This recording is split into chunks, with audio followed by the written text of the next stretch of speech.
नमस्कार, बहुत बहुत स्वागत है आपका। आप देखना शुरू कर चुके हैं कल की तैयारी। मैं हूं आपके साथ प्रशांत पांडे। जी हां, एक ऐसा शो जहां पर हम आपके सामने रखते हैं आज के बाजार का पूरा ब्यौरा। दिन भर एक्शन क्या रहा बाजार में, किस सेक्टर में आज तेजी देखी गई, कहां पर आज दबाव नजर आया, कहां पर रखनी है नजर, ये सब हम आपके सामने रखते हैं। और इस आधार पर कल इंडेक्स लेवल पर आपकी रणनीति क्या होनी चाहिए, सेक्टर स्पेसिफिक स्ट्रेटजी आपकी क्या होनी चाहिए, यह बताते हैं मार्केट के दिग्गज एक्सपर्ट। और यही नहीं, कल आखिर कौन से ट्रिगर्स हैं जहां पर नजर रखनी है, यह भी पूरी जानकारी इस शो में हम देते हैं। और यह शो इसलिए भी खास है क्योंकि इस शो का एक हिस्सा आपके सवालों से जुड़ा होता है, जहां पर हम आपके उन सवालों को शामिल करते हैं जो आप हमें सोशल मीडिया और YouTube पर भेजते हैं।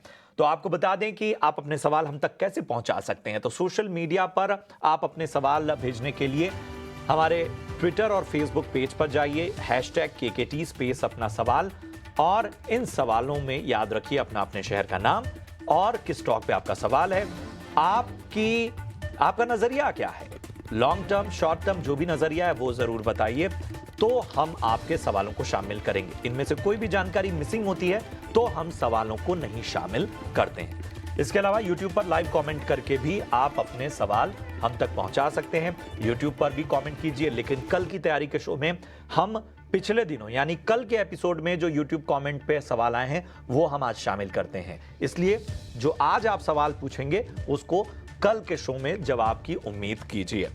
चलिए, तो ये था पूरा ब्यौरा शो के बारे में और शो के पूरे पैटर्न के बारे में। और हमारे साथ आज आपकी विशेष तैयारी कराने के लिए जेएम फाइनेंशियल्स के तेजस शाह साहब जुड़े हैं और एंजल वन से देवांग शाह जुड़े हैं। तो दो शाह आज आपके बाजार की खास तैयारी कराएंगे। आप दोनों का बहुत बहुत स्वागत। सबसे पहले तेजस, मैं आपके पास आना चाहूंगा।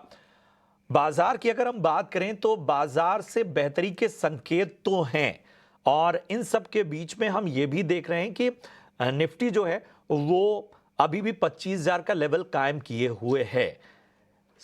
बैंक निफ्टी में हालांकि करेक्शन आज देखने को मिला, लेकिन एक बात जो सबसे ज्यादा कहीं ना कहीं बेचैन कर रही है कि जो दिग्गज हैं मार्केट के, जो मार्केट को ड्राइव करते हैं, उनका पार्टिसिपेशन थोड़ा मिसिंग है। आपका नजरिया क्या कहता है?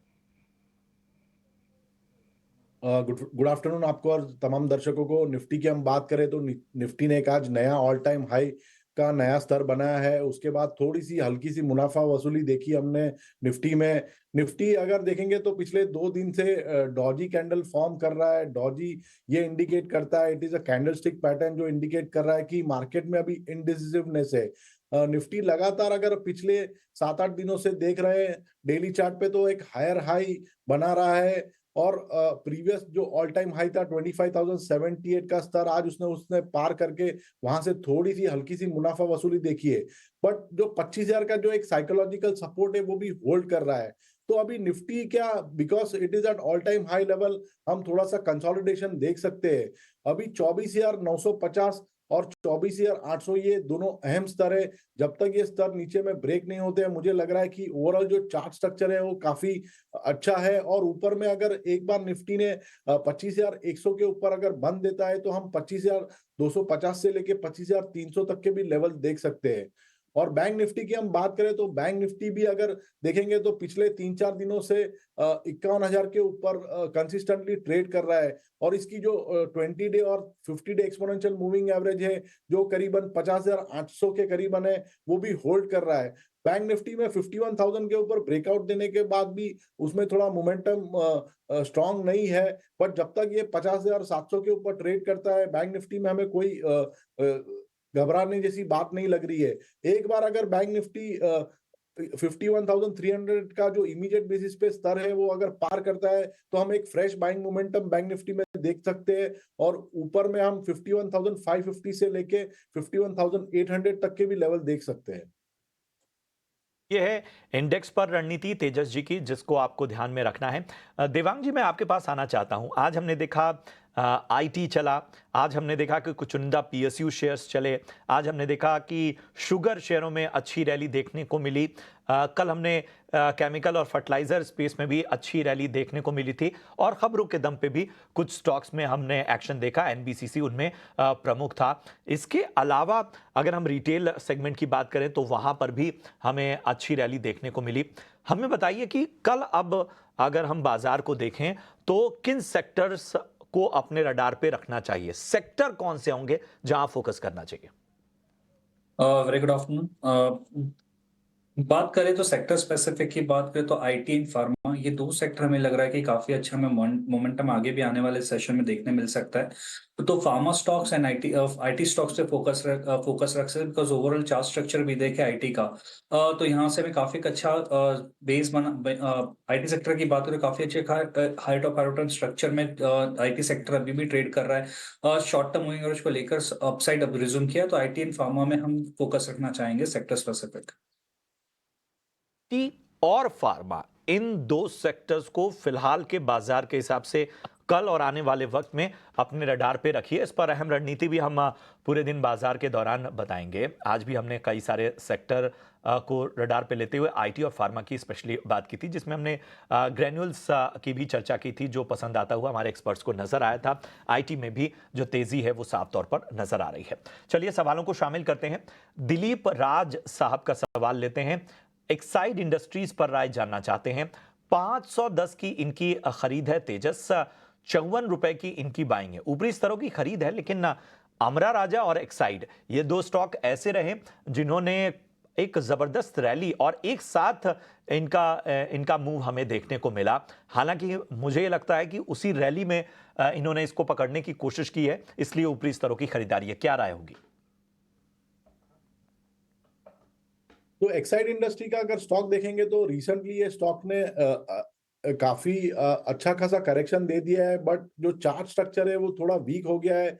स्टॉक अपनी जो शॉर्ट टर्म मूविंग एवरेज से 20 दिन और 50 दिन की उसके नीचे कंसिस्टेंटली ट्रेड कर रहा है और लोअर टॉप लोअर बॉटम का फॉर्मेशन चल रहा है चार्ट्स पे। तो जब तक ये स्टॉक 515 से लेके 525 का स्तर जो अहम रेजिस्टेंस जोन बन गया है, जब तक पार नहीं करता है, मुझे लगता है स्टॉक में एक दबाव बना रहेगा और नीचे में हम स्टॉक में 475 तक के भी लेवल देख सकते हैं।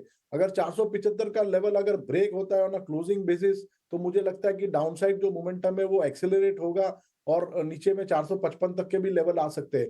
तो मेरे हिसाब से अगर यहाँ से कोई पुल बैक रैली आती है तो मुझे लग रहा है कि इसमें से स्टॉक में से एग्जिट करना चाहिए। ठीक है, तो कोई पुल बैक रैली आती है तो यहां पर एग्जिट करने की आपको सलाह मिलती हुई। संजीव सिन्हा साहब का सवाल लेते हैं।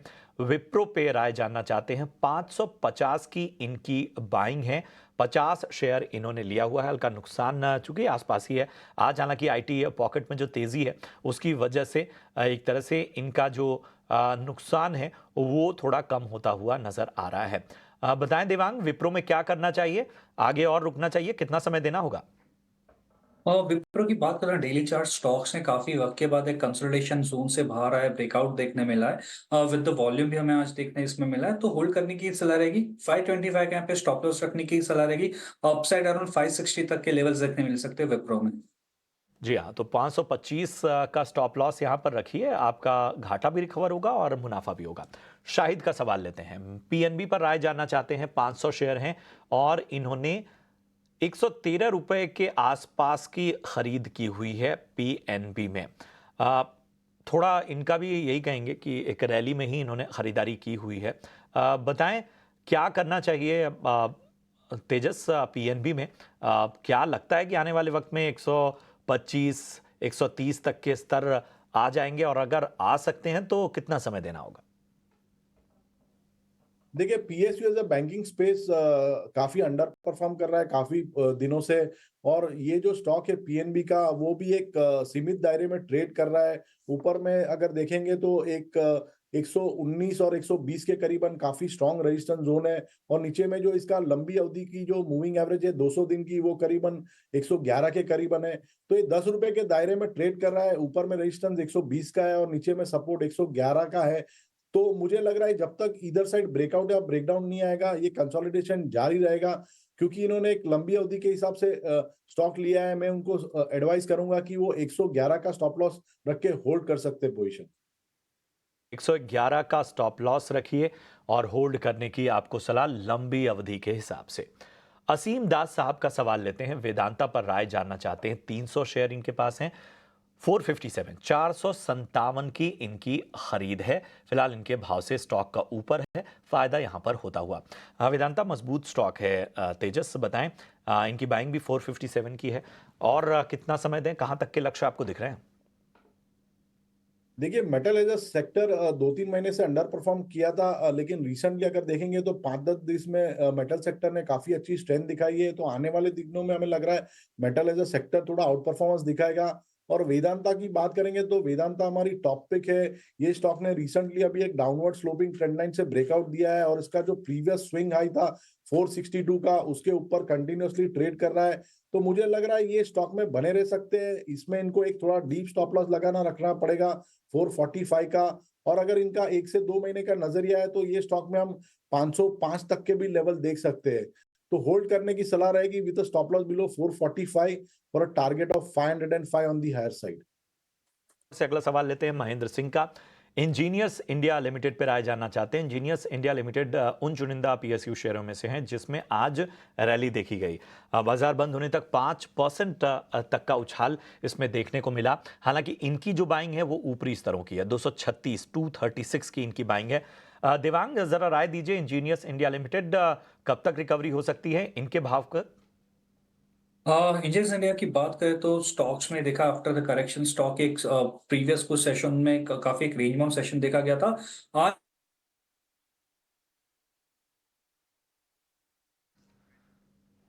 लगता है कुछ तकनीकी खामी आ गई है देवांग के नेटवर्क में। चलिए, हाँ, देवांग हमारे साथ आ गए जी। देवांग, अपनी बात कंप्लीट करें। अगर 229 का अगर लेवल्स यहाँ पे ब्रेक करता है तो वापस हमें अपसाइड 240 245 तक के जोन देखने मिल सकते हैं। जहां तक सपोर्ट की बात करें, इमीडिएट जो सपोर्ट है नाउ 215 का सपोर्ट है, तो ये स्टॉप लॉस से बने रह सकते हैं। याद रखिए 215 का आपको स्टॉप लॉस रखना है। 229 के लेवल को ध्यान रखिए। अगर ये लेवल यहां से तोड़ता है इंजीनियर्स इंडिया लिमिटेड तो 245 के ऊपर तक जाने की क्षमता यहां पर नजर आ रही है। बढ़ते हैं आगे। विपुल कुमार का सवाल लेते हैं। आईआरसीटीसी पे राय जानना चाहते हैं। 995 की इनकी आईआरसीटीसी पे बाइंग है। 1600 शेयर हैं, नुकसान यहां पर झेलते हुए क्योंकि शेयरों की संख्या ज्यादा है। तेजस, जरा बताइए क्या रणनीति अपनाई जानी चाहिए, रुकना होगा थोड़ा लंबाई ने? देखिए, ये आईआरसीटी का जो स्टॉक है उसमें हमने एक अच्छा खासा करेक्शन देखा है। स्टॉक जो इसकी लॉन्ग टर्म सपोर्ट की मूविंग एवरेज है उसके करीबन ट्रेड कर रहा है। तो यहाँ पे काफी स्ट्रॉन्ग सपोर्ट है करंट लेवल्स पे। तो मैं उनको एक ट्रेलिंग स्टॉप लॉस दूंगा 910 का। जब तक 910 का लेवल टूटता नहीं है वो स्टॉक में बने रह सकते हैं। बट यहाँ पे बाइंग मोमेंटम है नहीं स्टॉक में। जब तक ये स्टॉक ऊपर में 965 टू 970 का लेवल ब्रेक नहीं करेगा, बाइंग मोमेंटम आएगा नहीं और स्टॉक एक कंसोलिडेशन मोड में ही रहेगा। तो जब तक ये 911 के ऊपर है वो होल्ड कर सकते हैं स्टॉक को for a target of 965 on the higher side. तो आईआरसीटीसी पे एक अहम रणनीति के साथ आगे आपको बढ़ना होगा। चलिए, इसी के साथ इतने ही सवालों को आज हम शामिल कर पाएंगे, लेकिन सवाल आप हम तक पहुंचाते रहिए। जिनके सवाल हम शामिल नहीं कर पाए उनसे हम माफी चाहते हैं। दूसरे शोज में भी हम इन सवालों को आगे लेकर जाते हैं। अब बढ़ते हैं आगे और जानते हैं कल के बड़े इवेंट्स के बारे में जिन पर हमें नजर रखनी चाहिए। बताने के लिए मेरे सहयोगी वरुण दुबे जुड़ चुके हैं। जी वरुण, बताइए कल के लिए ट्रिगर्स कौन कौन से हैं? देखिए, काफ़ी सारे इवेंट्स हैं जहाँ पे आपको कल नज़र रखनी है। इसमें सबसे पहले तो आप मार्केट्स पे नज़र रखिएगा। क्यों? क्योंकि देखिए, मार्केट्स लाइफ हाई पे है और कल निफ्टी की मंथली एक्सपायरी है। अगस्त मंथ की एक्सपायरी जो है वो कल होने वाली है, तो इसके चलते बाजार में आपको काफ़ी उठापटक देखने मिल सकती है। इसके लिए खास आप कल बाजार पे नज़र रखिएगा क्योंकि कल है मंथली एक्सपायरी। वहीं स्टॉक्स पर भी बात करें तो कल जिलेट इंडिया के अर्निंग्स यानी कि नतीजे आने वाले हैं, यहाँ पर आप नज़र रखिएगा। इरेडा, यहाँ पे फंड रेजिंग के लिए बोर्ड की बैठक है। करीब 4-4.5 हज़ार करोड़ रुपए जो है कंपनी जुटाने वाली है, उसके लिए कल बोर्ड की बैठक होने वाली है। जयकॉर्प, कल इनकी भी बोर्ड की बैठक है और शेयर बायबैक पे इस कंपनी का बोर्ड जो है विचार करने वाला है। काफ़ी सारे स्टॉक्स हैं जो कि एक्स डिविडेंड कल होने वाले हैं, जिसमें से क्लीन साइंसेस है, IG petro, Jamuna auto, radian cash management, ये तमाम वो स्टॉक्स है जो कि एक्स डिविडेंड कल होने वाले हैं। कल काफ़ी सारी एजीएम्स भी और काफ़ी सारी इंपॉर्टेंट एजीएम्स है। सबसे इम्पॉर्टेंट है रिलायंस इंडस्ट्रीज़ की एजीएम, और इस पे सभी की नज़र होने वाली है, आप खास नज़र रखिएगा। ऑरबिंदो फार्मा, एवेन्यू सुपरमार्ट यानी कि डी मार्ट, इसकी भी कल एजीएम है। ICICI bank, Indus tower, Jubilant food works, NTPC, ये वो तमाम दिग्गज कंपनियां हैं जिनकी एजीएम है। इसके अलावा काफ़ी सारी और कंपनियां हैं जिनकी एजीएम कल होने वाली है, तो इन सभी कंपनियों पे आप अपनी नज़र रखिएगा। बात करें ग्लोबल मार्केट्स की, तो यहाँ पे खासकर यूएस के मार्केट्स पे नज़र रखिएगा, क्योंकि जीडीपी के नंबर और इनिशियल जॉबलेस क्लेम के नंबर जो है वो यहाँ पे आने वाले हैं। इसके चलते यूएस मार्केट में आपने देखा इसके पहले काफ़ी रिएक्शंस देखने मिले हैं, तो ये दो इंपॉर्टेंट आंकड़े हैं यूएस के मार्केट के लिहाज से जहाँ पे आपको नजर रखनी है। इसके अलावा कल इंपॉर्टेंट डे इसलिए भी हो जाता है क्योंकि कल है नेशनल स्पोर्ट्स डे। इंडिया में कल नेशनल स्पोर्ट्स डे मनाया जाता है, और इसके चलते काफ़ी सारी जगहों पर आपको काफ़ी सारे आयोजन देखने मिलेंगे, तो ये भी एक चीज़ है जिस पर आपको नज़र रखनी है। शुक्रिया करेंगे वरुण आपका इस अहम जानकारी के लिए। तो कल के इंपॉर्टेंट ट्रिगर्स वरुण ने आपको बताए। अब चलते हैं आगे, ले आते हैं आपके लिए अपना वीआईपी सेगमेंट।